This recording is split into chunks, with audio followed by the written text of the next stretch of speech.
सगळं ते जबाबदार आहे. तुमचं काम तुम्ही व्यवस्थित करत नाही ना, म्हणून हे सगळं झालं. जर या ठिकाणी तुमच्या कायद्यानुसार त्याला बंद असते लॉजिंग, ते घडलं असतं का?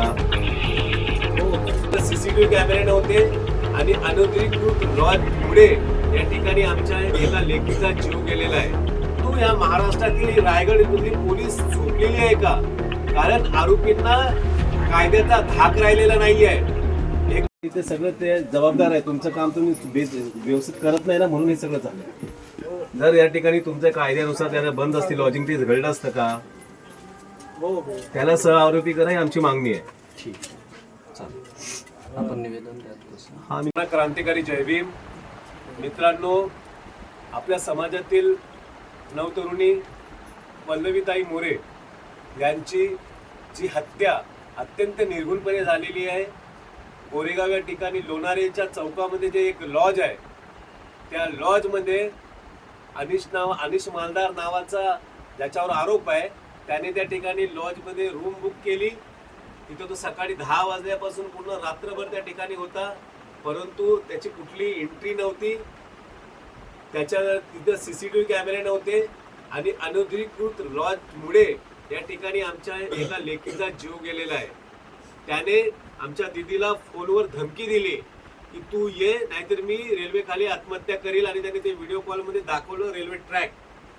म्हणून आमची लेक त्यांना भेटायला गेली.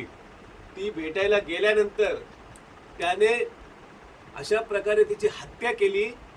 त्या हत्येचा आम्ही या ठिकाणी निंदा करतो.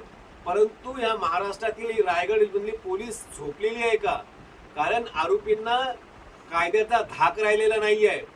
एकतर त्या अनधिकृत लॉजवरती आधीच कारवाई झाली असती तर आज ही घटना घडलीच नसती.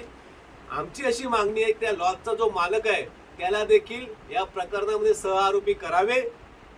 आणि जो आरोपी मुस्लिम समाजाचा आहे आणि उद्या तो मुस्लिम समाजाचा मुलगा आणि दलित समाजाची मुलगी यांचं जे प्रेम प्रकरणाचं जे भांडवल करून या महाराष्ट्रातील काही जातीवादी लोक या प्रकरणाचा राजकारणासाठी जर वापर करत असतील तर त्यांनी या प्रकरणामध्ये राजकारण करू नये. कारण तुम्ही नेहमीच मुस्लिम समाजाच्या बाबतीत आणि दलित समाजाच्या बाबतीत राजकारण करत असता.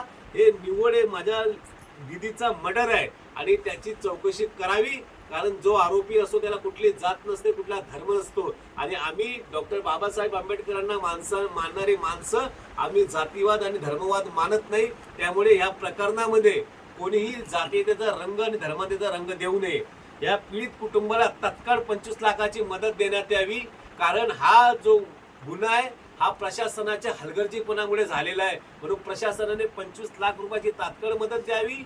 या परिवाराला सरकारी एकाला नोकरी देण्यात यावी आणि यांचं पुनर्वसन करावं. ही आमची भीमराज सेनेची इथल्या सर्वपक्षीय सामाजिक संघटनेचे लोक यांची आमची मागणी आहे.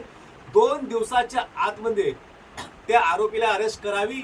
अन्य संपूर्ण महाराष्ट्रातून येत्या 25 तारखेला या गोरेगाव या ठिकाणी मोठा जन आक्रोश होणार आहे, आंदोलन. आणि त्या आंदोलनाला मी माझ्या संघटनेच्या वतीने या आंदोलनाला उपस्थित राहू.